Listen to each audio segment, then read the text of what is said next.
अस्सलाम वालेकुम मेरीज़, क्या हाल है आपका? आई होप के पिछला हफ्ता आपका एज़ पर योर विशेस गुज़रा होगा। आपके कमेंट्स मेरे पास सामने हैं।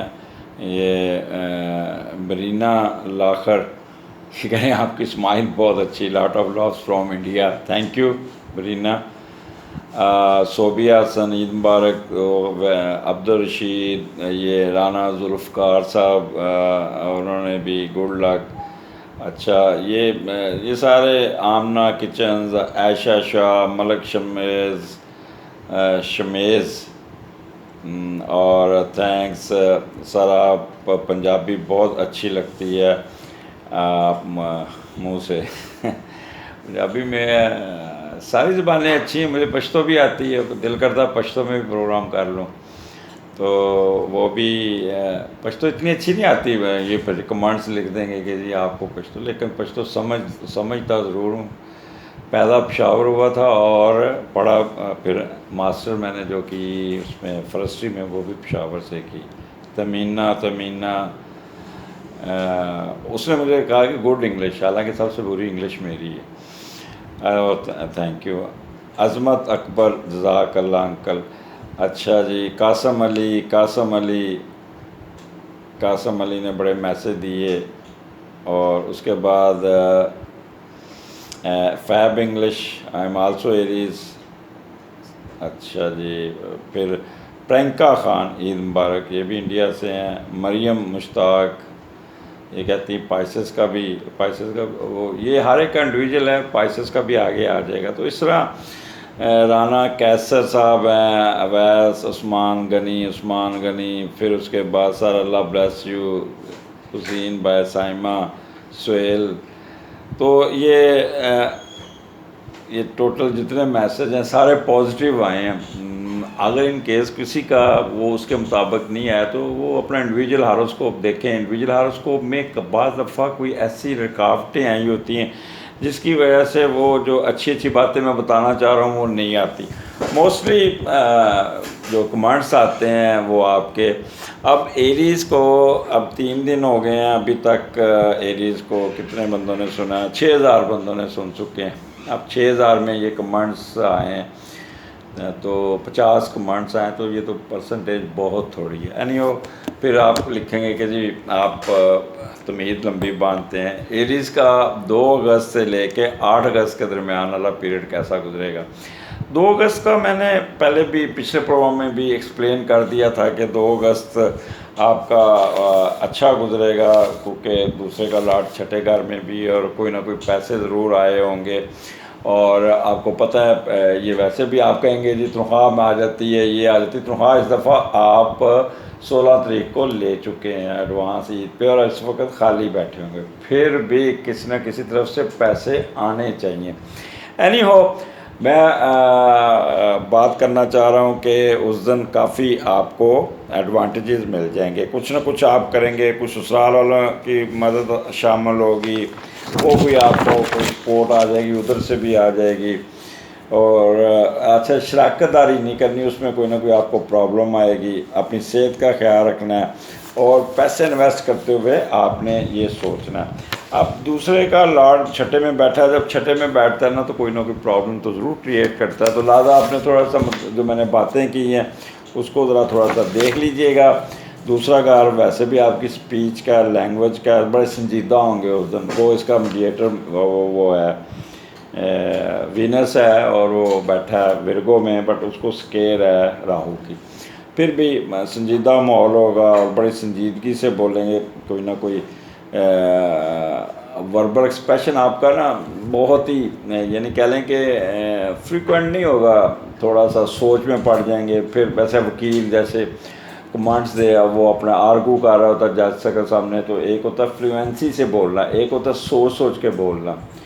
जैसे हम इंग्लिश बोलते हैं तो पहले दिमाग में उर्दू का फ़िक्रा बनाते हैं, फिर उसको ट्रांसलेट करते हैं, और फिर आगे आप कन्वे करते हैं, तो उसमें थोड़ी सी हमारी रिलक्टेंस आ जाती है। तो इसी तरह वो भी मोड इस तरह का होगा, और इसलिए आपने कोई इस किस्म का परेशान नहीं होना। आप उस दिन कोई खाना होटल में बड़ा अच्छा, क्योंकि ईद के बाद पहला वर्किंग डे है, तो कोई ना कोई बैठ के दोस्तों के साथ या अपने कुलीग्स के साथ बैठ के कोई ना कोई खाना बाज़ार से मंगवा के कोई अच्छा याशी मारते नज़र आ रहे हैं। तो ये 2 तारीख आपकी एरीज बहुत अच्छी गुजरेगी। आगे चलते हैं 3 और 4। यहाँ पे आपका राहु और मून का कम्बिनेशन बन रहा है और इसका मीडिएटर आपके चौथे घर में मरकरी फ्री है। लिहाजा यहाँ पे आपको स्विंग्स आएंगे, स्विंग्स जिसे कहते हैं ना, अप्स एंड डाउन्स। राहु क्योंकि अपने घर में पॉजिटिव बैठा है, लेकिन फिर भी मून छोटा सा, ये ऐसे होता है जैसे एक प्यारा सा छोटा सा बच्चा और उसके ऊपर कोई बड़ा आदमी बैठ जाए। पहले तो वो खुश होता है बड़ा, वो गुदगुदी गुदगुदी, जब उसको बोझ का एहसास होता है ना तो फिर वो एकदम चीखें मारता है। तो कुछ चीखें भी निकलेंगी, कुछ मज़ा भी आएगा और कुछ आप तेज़ियाँ भी दिखाई। ये आपको ना थोड़ा सा शातिर माइंड बनाता है राहु, जो सन राहु मून राहु जो होता है ना, बंदे को थोड़ा सा शातिर बना देता है, तेज़ बना देता है, बंदा स्प्लिट पर्सनैलिटी का शिकार होता है। ये मेरे पास जो मेरे रिसर्च नोटिस है यहाँ हमने जो एक चीज़ देखी है, मटीरियलिस्टिक इंस्टिंक्ट्स हो जाती है, जैसे कहते हैं ना कि बद लिहाजा वो मत्थे ते अखां रखनियाँ पंजाबी में लगी, यानी कि वो आपके अंदर एक इंस्टिंक्ट्स आ जाएगी। हाइपोक्रेसी आपके अंदर आएगी, मुनाफकत थोड़ी सी आ जाएगी, आप वादा कुछ करेंगे कुछ, इस किस्म के फेजेस आएंगे। और स्प्लिट पर्सनैलिटी जिसे कहते हैं ना, लेकिन इंट्यूटिव माइंड भी होगा, थोड़ा सा तेज, आपका दिमाग बहुत काम करेगा। और यहाँ पे आपका तीसरा घर है, तो यहाँ पे तीसरे का लॉर्ड चौथे घर में बैठा है, तो वो भी पोजीशन देख लेते हैं कि तीसरे का लॉर्ड जब बैठता है चौथे घर में तो क्या करता है बंदा ना, बड़ी ये 2 दिन बड़ी मेहनत से पैसे कमाएंगे, बड़ा कंसंट्रेट करेंगे अपने बिजनेस पे, अपने वर्क प्लेस पे संजीदगी से, ठीक है। और उसके अलावा यहाँ पे आप अपनी वालदा के साथ इंटरेक्शन करते नज़र आ रहे हैं और छोटे बहन भाइयों और वालदा से मिल के घर का कोई काम, कोई ना कोई चीज़ ज़रूर करेंगे, उस पर पैसे खर्चते नज़र आ रहे हैं। कोई सफ़र भी आएगा जॉब के सिलसिले में, वो भी है। यहाँ कहीं टूर ऐसा आएगा करेंगे जहाँ पे बाहर का, मसलन मिसाल दे रहा हूँ, आपकी कोई डील होती है और आप दूसरे शहर में जाके वो डील करके आते हैं, अपना सौदा बेच के आते हैं, माल कमा के आते हैं, तो सफ़र करके जाके पैसे लेके आएंगे। इसी तरह जो मुलाजमत पेशा है उनका कोई टूर आ जाएगा और टूर में वो एडवांस टीए ले लेते हैं और पैसे आ गए।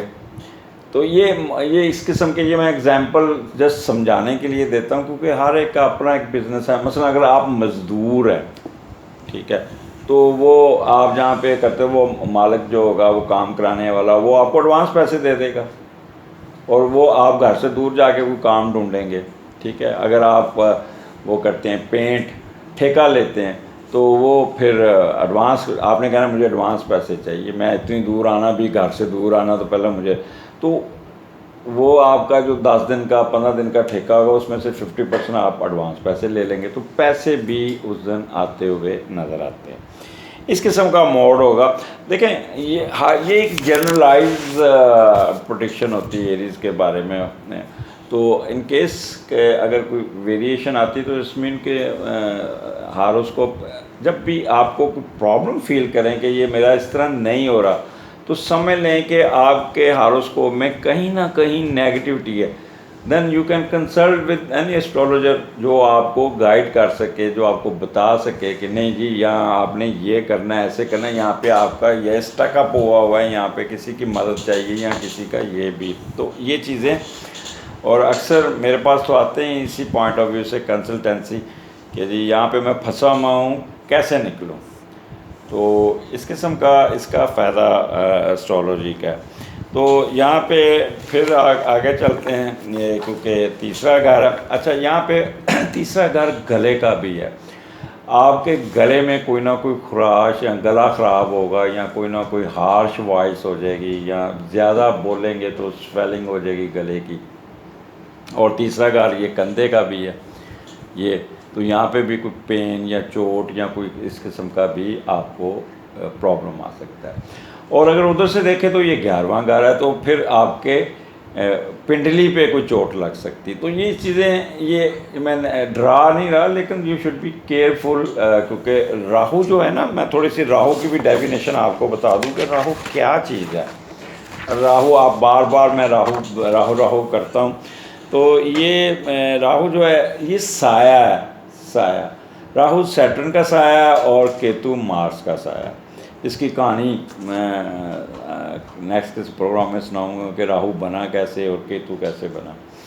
तो रेजिग्नेशन फ्रॉम जॉब, लेकिन यहाँ पे पॉजिटिव बैठा है। राहु डील करता है जिसको वीरान जगहों को, रेंगने वाले जहरीले कीड़े जानवरों को, पुराना लोहा, कचरा, कील, चुभने वाली शैं, जड़ें, रिसर्च, कीड़े मकोड़े, सांप, दिमागी अमराज, जहर, गैर मुतवक्का वाक़यात, अचानक। अच्छा, यहाँ पे ये सडन गेन भी देता है।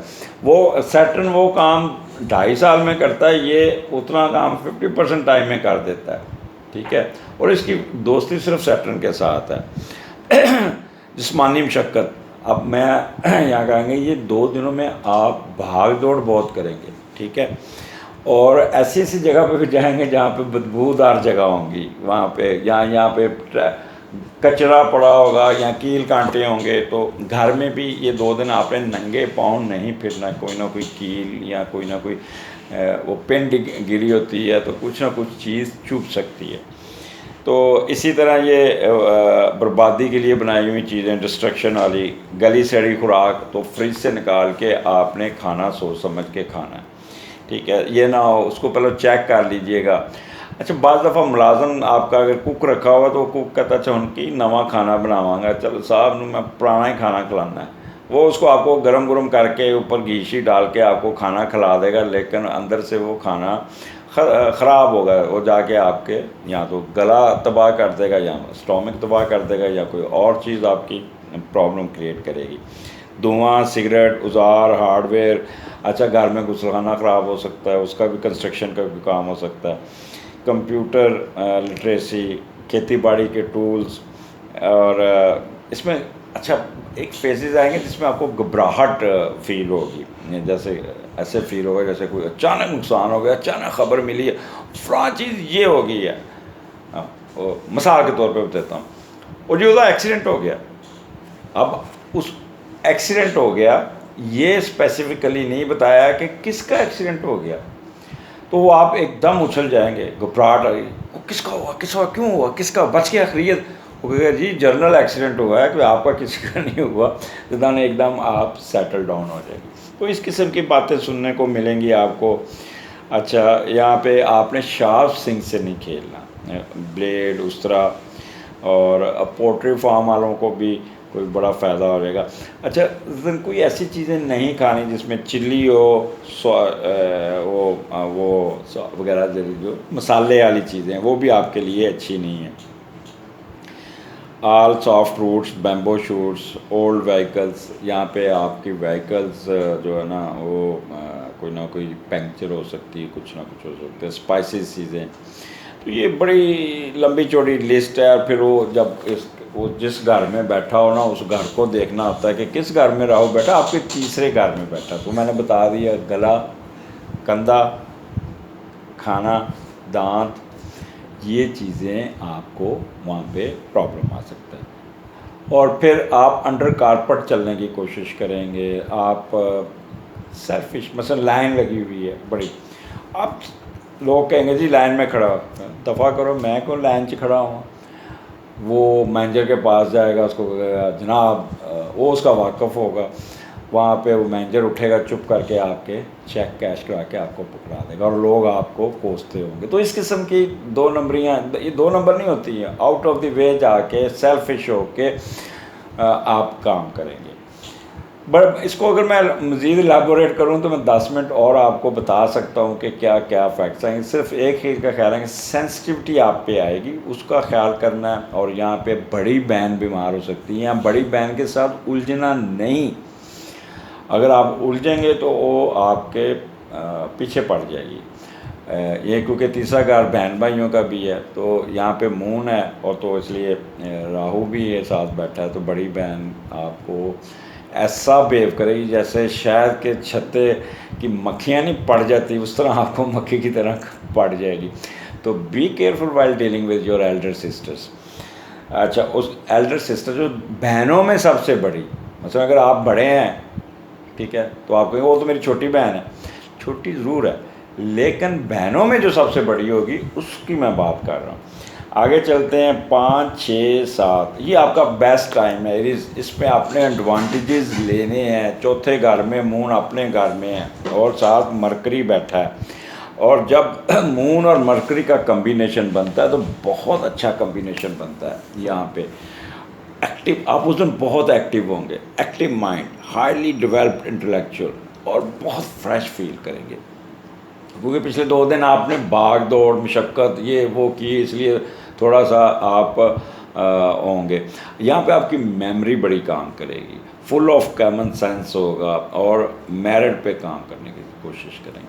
लेकिन जिनकी अगर सूरत हाल नेगेटिविटी उसके नेटल का हारोस्कोप में, वो अगर वो नेगेटिव उसका मीडिएटर बैठा है, तो फिर वो स्कॉर्नफुल भी हो सकता है, hyper sensitive, erratic, gossiping, nervous disability, insecurity and suspicion, ये चीज़ें उसके अंदर आ सकती हैं। मैं अब दोनों रुख बता देता हूँ कि क्योंकि बाज़ दफ़ा कमांड्स आ जाते, मेरे साथ ऐसा हुआ ही नहीं, तो भी 100 में से 99 बंदों का हो गया, एक आपका नहीं हो, तो इसको there is something different in your horoscope.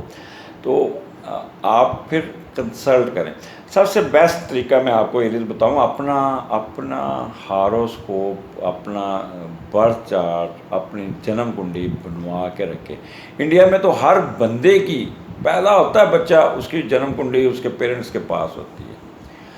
मेरी फैमिली में जब कोई बच्चा पैदा होता तो मैं उसको जो गिफ्ट देना था वो होता 7 लिफाफे में बंद करके कोई 20-25 सफ़े लिख के उसको सील करके गिफ्ट देता होता हूँ कि ये लो जी, ये आप आराम से पढ़िएगा, ये आपके बच्चे के नेगेटिव पॉइंट है, ये पॉजिटिव पॉइंट है, इसका ये प्रोफेशन होगा, ये इसका होगा, ये वो मैं चीज़ें हैं जो अल्लाह ताला ने इसकी डेस्टिनी में लिख के भेजी हैं। हम कोशिश करते हैं कि अल्लाह ताला की लिखी हुई तहरीर को थोड़ा सा पढ़ लें, ठीक है ना। तो इसलिए ना मैं उसमें तब्दीली कर सकता हूँ, ना उसमें कुछ है, लेकिन आपको पता होना चाहिए कि ये बच्चा, मसलन मिसाल के राहु आपके 7वें घर में बैठा है और बच्चा चीख रहा है, रो रहा है, तो आपको पता होना चाहिए कि उसके पेट में दर्द हो रही है। इन केस अगर वो तीसरे घर में या दूसरे घर में राहु है तो उसके कान, नाक में दर्द हो रही है। ये जो होता है ना हॉरोस्कोप, लोग बुढ़ापे में अपना हॉरोस्कोप बनाते हैं, आप अपने बच्चों का नहीं बनवाते। लेकिन एक चीज़ याद रखिए कि डोंट सेलेक्ट क्वाइक एस्ट्रोलॉजर, ठीक है। अगर इन केस अगर आप किसी एस्ट्रोलॉजर को एक आजकल मैं ना मौजूम खान साहब से बात हो रही थी, मैंने कहा सर वो बहुत बड़ी एक जगह पे एक बंदा बैठा है, तो उसका बड़ा नाम सुन रहा हूँ, कहता है मैं उसकी हिस्ट्री बताऊँ। अब उन्होंने उसकी हिस्ट्री बताई तो मैं आई वॉज शॉक्ड कि उस बंदे के पास तो बेसिक नॉलेज ही नहीं है, ना पढ़ा है ना अनपढ़ है, वो करता हुआ बस किसी एक की शिगिर्दी किसी के साथ की और बैठ के उसने अपनी दुकानदारी चमका ली, अल्लाह की देन है। बट वो लोगों को डरा के ना फिर साथ तवीज़ता के भी करता है, साथ ये भी करता है। तो इसलिए कोई जेन्युइन एस्ट्रोलॉजर ढूंढिएगा जो आप उसको कहें मुझे 15-20 सफ़े लिख के दें, और आपको 99.99% लोग लिख के कभी नहीं देंगे। यानी हो तो ये आपका आगे चौथा, क्योंकि चौथे का लॉर्ड चौथे के घर में बैठा है, तो चौथा वैसे भी यहाँ पे मून मैंने आपको बता दिया साथ बैठा है, तो क्या होने जा रहा है आपके घर का माहौल बहुत अच्छा होगा, जनरल हैप्पीनेस होगी, बात बढ़ के काम करेंगे, घर की रेनोवेशन, घर का कोई काम करेंगे, कोई नए घर का प्लानिंग करेंगे, कोई घर का नक्शा बनाएंगे, कोई गाड़ी ख़रीदने की कोशिश करें, या वाइट गाड़ी ख़रीदते हैं या सब्ज़ रंग के, वाइट और सब्ज़ की मिक्स कोई इस किस्म की गाड़ी ख़रीदते नज़र आ रहे हैं, कोई नया पेट खरीदते हैं, कुछ जानवर खरीदते नज़र आ रहे हैं। बिज़नेस में आपको बहुत उठान आएगी, ख़ासतौर से बीवरेज का कारोबार करने वाला, वो स्कूल कॉलेजेस का बिज़नेस करने वाले। अब वहाँ पे क्योंकि वो भी बैठा है अपना अल्लाह का और मरकरी, तो मरकरी और मून का जो होता है, तो मून ने तो कैटलिस्ट का काम करना है ना, तो वो लोग जो कमर्शियल एजुकेशन में, मार्केटिंग में और जहानत अपना दिमाग का से बातों से कमाते हैं, मार्केटिंग के लोग, करेंसी का कारोबार करते हैं, कुतुब रसाइल राइटर, ये लोग बहुत इन होंगे, प्रिंटिंग प्रेस, अखबारात, स्कूल कॉलेजेस, सब्जियां, फ्रूट, घास, वो पैसे जो बोल के कमाए जाते हैं। तो यहाँ और वहाँ पे आपको बिज़नेस में भी फ़ायदा होगा और घर में भी आप पैसे लगाएंगे और उस दिन काफ़ी एडवांटेजेस ले लेंगे। आगे चलते हैं। 8 को इतवार है, छुट्टी है, ठीक है। और ये यहाँ पे 5वें का लॉर्ड 5वें में बैठा है, क्या बात है, बड़ा अच्छा वैसे। और एरीज इसका फ़ायदा उठाइएगा। आपने जब 5वें का लॉर्ड 5वें में बैठा, तो मुझे तो यहाँ पर टिक के बैठते नज़र नहीं आ रहे, बच्चों के साथ सैर सपाटा करते नज़र आ रहे हैं, कोई हुल्ला बुल्ला करते नज़र आ रहे हैं, घर का माहौल आपका बड़ा, कोई पिकनिक मनाते नज़र आ रहे हैं और अपनी मर्ज़ी से काम करेंगे। उठो बच्चों, चलो आज आपको सैर कराऊं, चलो आज खाना बाहर खाते हैं, चलो आज वहाँ पे बाहर क्रिकेट खेलेंगे, ओए अम्ब दी पेटियाँ 2 रख ला नाल, फल रख लो, बेगम साथ पराठे बनाओ, दही रखो, पीठी वाले पराठे बनाओ, वहाँ पे बाहर चादर डाल के खाएंगे। और यहाँ से म्यूज़िक के भी रख लेना भी, वहाँ पे गाड़ी खोल के म्यूज़िक भी सुनना है। तो इस किस्म का मोड होगा, आपको खेल कूद में हिस्सा लेंगे, सब कुछ। अच्छा, यहाँ पे आपको कोई ना कोई सडन गेन भी मिल जाएगा, कोई फ़ायदा मिलेगा। पिछले दफ़ा मैंने कहा कि लॉटरी निकलेगी, पैसा निकलेगा, तो मुझे एक मैसेज आया, नहीं मेरी तो लॉटरी निकली नहीं। लॉटरी मुराद नहीं कह रहा हूँ कि बाज़ दफ़ा कोई बंदे को वैसे भी फ़ायदा मिल जाता है, कोई ना कोई किसी न किसी किस्म में एडवांटेजेस मिल जाता है। मिसाल के तौर पर आप अपने आपके फादर कहते हैं, अच्छा यार मैं तेन अगले हफ्ते ना गड्डी ले देंगा, आपको गाड़ी ले दूँगा। आप हैरान हो यार इतनी जल्दी अब्बा जी मान गए। This is sudden game. अगर आपको वहाँ पे एक खुशी मिलेगी, एक ऐसी चीज़ की जिसको आप एक्सपेक्ट कर रहे हैं कि मुझे मिल जाए और मैं ले लूँ। ये ज़रा लंबी हो गई है, लेकिन फिर भी एरीज बातें काफ़ी कहेंगे। अच्छा, उस दिन आप हर कोई, आपका चेहरा खिला होगा, चेहरे पे खुशी झलकती होगी, हर अदा में मस्ती होगी, जुनूनियों की तरह भाग दौड़ करेंगे, गाड़ी बड़े मज़े से चलाएंगे, चुस्ती और कुछ दिखाने की, ड्राइविंग भी कर रहे होंगे तो एंजॉय करते हैं, म्यूज़िक लगा के उन चीज़ें, पीछे बच्चे भी शोर डाल रहे हैं, बेगम आपको ना चीज़ें वो सेब काट के या केला छील के या काट के आपके मुंह में भी डाल रही होंगी, तो आप एंजॉय करते हो जाएंगे, यहाँ को कोक पीते जा रहे हैं। इस किस्म का मोड होगा, धुन सवार होगी आपको अपने काम पे। और जब तक शाम तक आप थके हारे नहीं होंगे, आप कहेंगे आराम से चलते हैं जी सैर, maybe you will stay there and पीर की छुट्टी मार के उसी मोड में रहें, तो ये भी चांस हो सकता है। यहाँ पे आपको बच्चों की तरफ से भी कोई अच्छी खबर मिल जानी चाहिए। सो 5वां घर आपको ये पता ही है, हायर एजुकेशन का। तो छुट्टी वाले दिन मैं ये बातें डिस्कस नहीं करना चाहता, लेकिन कोई ना कोई आपको बेहतर, सिर्फ फ्लर्टनेस वालों को कहता हूँ कि उनकी उस दिन डेट बड़ी अच्छी लगनी है और अपनी जेब आप खाली करते नज़र आ रहे हैं, तो सोच समझ के पैसा खर्चना। फ्लर्टनेस एंड लव फेयर, 3 किस्म के अफेयर होते हैं। नंबर 1 फ्लर्टनेस, नंबर 2 हिडन अफेयर्स, और जैसे खुफिया शादी, वो भी अच्छे होते हैं लेकिन छुपा के रखे होते हैं। एक होता है खुला प्यार, मुझे उससे मोहब्बत हो गई है, विल यू मैरी मी, फूल दे के, तो उस किस्म का माहौल नहीं होगा। वो जाएंगे तो आपका वो जानू जानी जो भी है ना, वो कहेगा मेरे लिए क्या लेके आए हो, कुछ कर, तो वो आपको उस दिन शाम को जेब खाली हो के वापस आएंगे। तो सोच समझ के डेट मारिएगा। अगले हफ्ते फिर मुलाकात होगी। आपके लिए आगे भी अच्छी अच्छी बातें हैं, और ये महीना आपको काफ़ी कुछ दे के जाएगा। आपका 5वां घर है, सन 5वें घर में और पॉजिटिव बैठा है, किसी किस्म की स्केल नहीं। अपोजिशन है सैटर्न की, अपोजिशन होती थोड़ी बहुत, तो वो आपको पता है, अतराव चढ़ाव तो रहता है। अगले हफ्ते फिर मुलाकात होगी। मुझे इजाज़त दीजिए। अल्लाह हाफिज़।